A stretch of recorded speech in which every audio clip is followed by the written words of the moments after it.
Hello, good morning students. आशा करती हूँ कि आप सभी विद्यार्थी अपने अपने घरों में सुरक्षित होंगे और ये भी आशा रखती हूँ कि आप लोग अपनी कक्षा के लिए तैयार हैं। तो चलिए विद्यार्थियों, हम लोग अपनी कक्षा की शुरुआत करते हैं। तो आज की कक्षा में हम पढ़ने वाले हैं आरएनए के बारे में। कुछ जानकारी प्राप्त करने वाले हैं कि आरएनए क्या होता है, कहाँ पाया जाता है और इनके कार्य क्या है। तो प्यारे बच्चों, हम शुरू करने से पहले पिछली कक्षा में हमने क्या पढ़ा था, हम लोग थोड़ा सा रिकॉल करेंगे, याद करेंगे।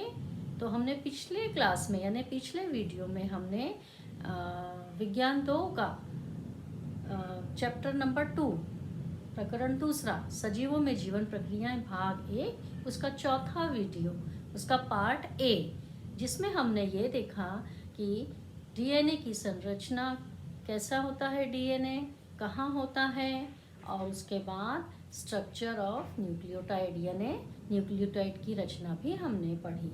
तो प्यारे बच्चों, हम लोग आज पढ़ने वाले हैं आरएनए की रचना। तो चलिए हम लोग शुरुआत करते हैं। तो बच्चों, आरएनए का पूरा नाम है राइबो न्यूक्लिक अम्ल। ये जो राइबो न्यूक्लिक अम्ल है, यह कोशिका के कोशिका द्रव्य में पाया जाता है। तो बच्चों, यहाँ हम देखते हैं, ये देखिए, ये आपके सामने छोटा सा चार्ट है।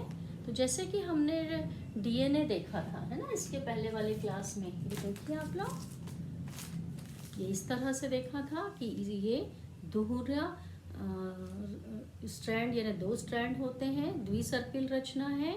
लेकिन यहाँ आरएनए में हम देख रहे हैं कि यहाँ पे सिंगल स्ट्रैंड ही है ना। यहाँ देख रहे हैं आप लोग, ये सिंगल स्ट्रैंड है, यहाँ पे डबल नहीं है। तो ये सबसे प्रमुख अंतर है। अभी आप ये रचना को ही देखिए, ठीक है। तो यहाँ आपको सिंगल स्ट्रैंड ही है।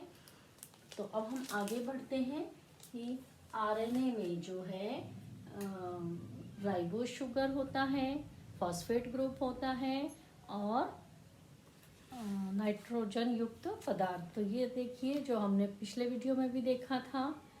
तो इस प्रकार से हम थोड़ा देखेंगे कि ये पॉलीमर है, जैसे डीएनए में हमने देखा था, यहाँ डबल दिख रहा है लेकिन ये सिंगल है आरएनए में। तो यहाँ पे छोटे छोटे बीड्स हैं, तो वो होते हैं यहाँ पे मोनोमर यानी न्यूक्लियोटाइड हो गया। तो अब ये न्यूक्लियोटाइड की रचना भी इस आरएनए में सरीकी होगी, सेम होगी। पेंटोज शुगर से बना होगा, फॉस्फेट ग्रुप होगा और नाइट्रोजन युक्त पदार्थ होंगे। तो चलिए बच्चों, हम लोग पेंटोज शुगर देखते हैं, पहला समूह। तो यहाँ देखिए आप लोग कि ये जो दोनों शुगर, इनके बारे में हमने पिछले वीडियो में भी देखा था, तो फिर से मैं दोहराती हूँ कि यहाँ पे दोनों की रचना देखिए, ऊपर ऑक्सीजन दिख रहे हैं और 5 carbon atoms C1 C2 C3 C4 C5, ये 5वां रिंग के बाहर है। यहाँ पर भी आप देखिए C1 C2, यहाँ पे C1 C2 C3 C4 और ये C5 5वें बाहर है। लेकिन यहाँ पे फ़र्क क्या था जो मैंने बताया था, आप लोग कॉपी में नोट करेंगे हमेशा की तरह। तो यहाँ देखिए कार्बन नंबर 2, दूसरे कार्बन पे हाइड्रोजन है, यहाँ पर दूसरे कार्बन पे OH है। तो जहाँ पर OH है दूसरे कार्बन पे, वो राइबो शुगर कहते हैं उसे, और जहाँ पर एक हाइड्रोजन ही है सिर्फ, उसे हम डीऑक्सी राइबो शुगर कहते हैं। तो आज जो हम अपने लेसन में बात कर रहे हैं, ये राइबो शुगर के बारे में बात कर रहे हैं। ये देखिए, यहाँ पे भी सेम वैसे ही है, ये राइबो शुगर। देखिए जहाँ पर OH होता है तो इसकी रचना कैसी है, पेंटागन है और OH है दूसरे कार्बन एटम पे, तो इसलिए ये हो गया राइबोज शुगर। तो अब हम दूसरा इसकी बात करते हैं। दूसरा होता है फॉस्फेट का समूह। तो यहाँ फॉस्फोरस बीच में और 4 ऑक्सीजन की इस प्रकार से रचना दिख रही है, इसका नाम है फॉस्फोरिक अम्ल और सूत्र है H3PO4, सेम है जैसे डीएनए में था। अब तीसरा है नाइट्रोजन युक्त पदार्थ, इसकी रचना देखेंगे तो यहाँ नाइट्रोजन जो है ये रिंग बनाते हैं, एक सिंगल रिंग होती है, डबल रिंग होती है। तो सिंगल रिंग यानी पिरामिडिन कहते हैं, डबल रिंग वाले को प्यूरिन कहते हैं। तो इस प्रकार से हम देखेंगे कि अब आरएनए में क्या होता है। ये तो डीएनए में दिख रहा है, तो यहाँ पे देखिए आप थाइमिन, साइटोसिन, ग्वानिन, है ना। तो यहाँ पे आरएनए में क्या होगा, थायमिन की जगह यूरासिल होगा। और यहाँ पे आप देखिए प्यूरिन में ये वैसे ही है, एडेनिन और ग्वानिन। तो इस तरह से हमने देखी रचना। तो चलिए हम देखते हैं कि आरएनए राइबोस शर्करा फॉस्फेट के अणु और 4 नाइट्रोजन युक्त पदार्थ से बना होता है। तो वो होते हैं एडेनिन, यूरासिल, साइटोसिन, ग्वानिन। तो ये 4 हो गए हैं। तो इनके यौगिक से न्यूक्लिक अम्ल की श्रृंखला की एक कड़ी अर्थात न्यूक्लियोटाइड बनते हैं। ऐसी अनेक कड़ियों को के जोड़ से आरएनए का महाअणु बनता है। तो यहाँ पे अभी हमने आरएनए की रचना देखी। अब यहाँ पे इनके कार्य प्रणाली के अनुसार आरएनए जो है 3 प्रकार के होते हैं। एक होता है आरआरएनए, दूसरा एमआरएनए और तीसरा टीआरएनए। तो इस प्रकार से अब हम एक एक देखते हैं। देखिए यहाँ बोर्ड पे आरआरएनए। तो आरएनए का यह अणु, यह राइबोस का घटक होता है। राइबोसोम प्रथिन संश्लेषण का कार्य करता है। इसे राइबोसोमल आरएनए कहते हैं। यह आकृति बच्चों आपको बुक में दी गई है, वही आकृति मैंने यहाँ बनाई है। इसे हम इसीलिए राइबोसोमल आरएनए कहेंगे। दूसरा है एमआरएनए। कोशिका केंद्रक में स्थित जनुकों पर प्रथिनों के निर्मित संबंधी संदेश प्रथिनों की निर्मित करने वाले राइबोसोम तक ले जाने वाला एक दूत अणु होता है। यानी ये मैसेजेस पहुंचाने का दूत का काम करता है, इसीलिए हम इसे मैसेंजर आरएनए कहते हैं। यह आकृति देखिए इस प्रकार से यहाँ पे आपको दिख रही है, ये भी बुक में दी है।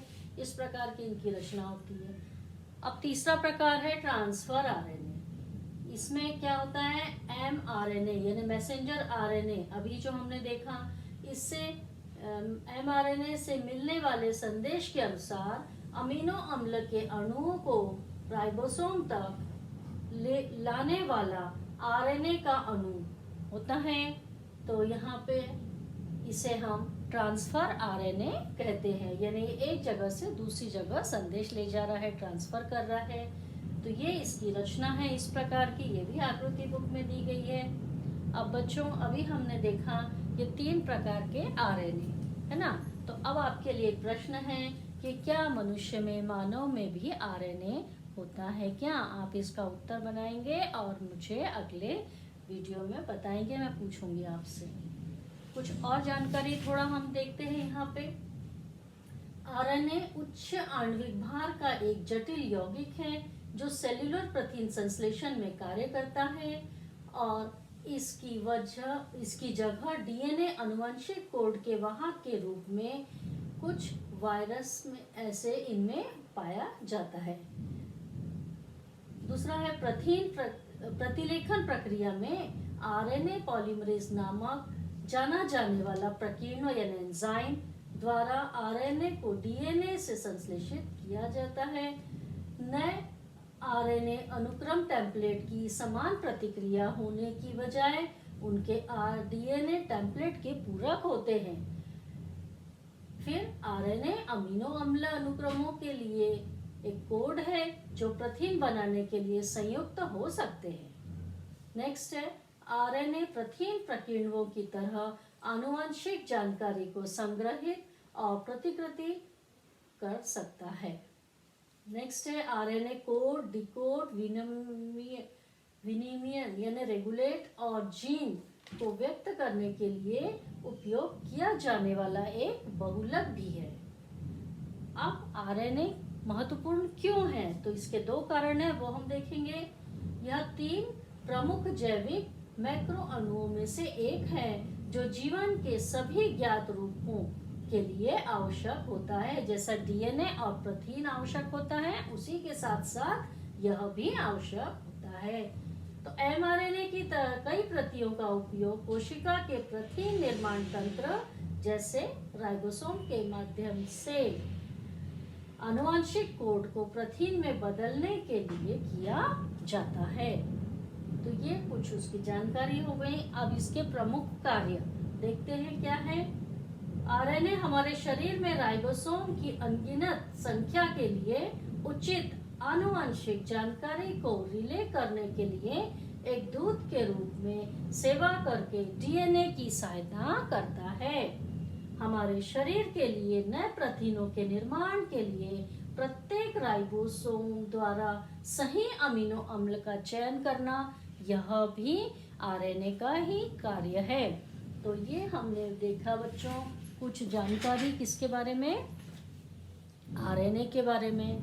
तो प्यारे बच्चों, आशा करती हूँ कि आज की कक्षा में जो हमने पढ़ा है वो आपको समझा होगा, और आपको टेक्स्ट बुक, अपनी पाठ्य पुस्तक भी साथ में रखना है, 9th की बुक भी रखिए, बताया है मैंने आपको।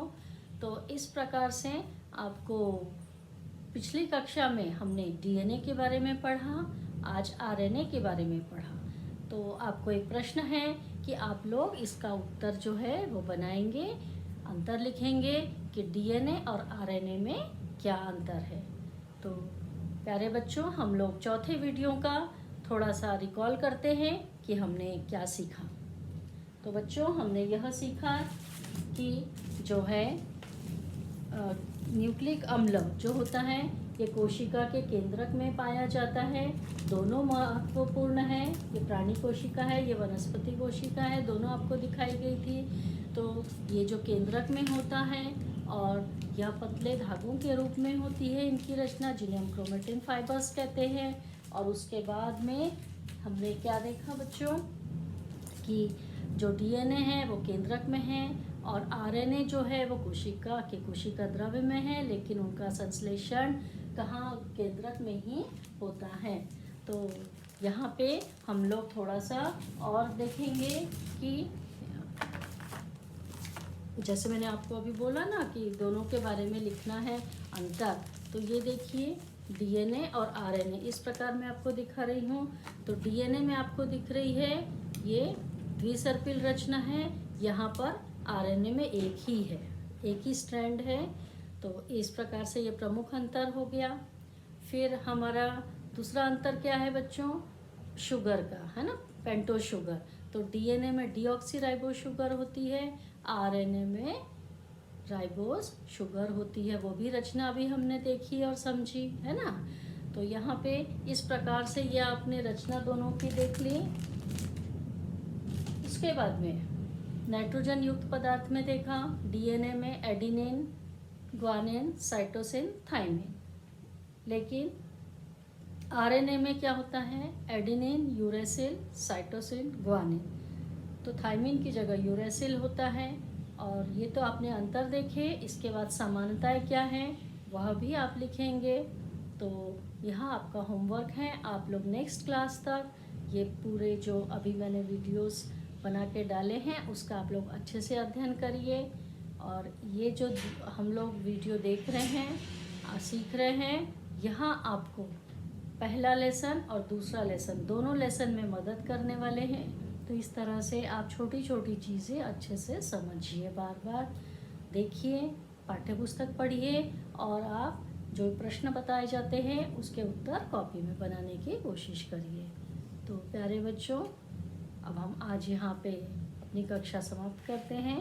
आशा करती हूँ इसी उम्मीद के साथ में कि आप लोग अच्छे से पढ़ेंगे, समझेंगे।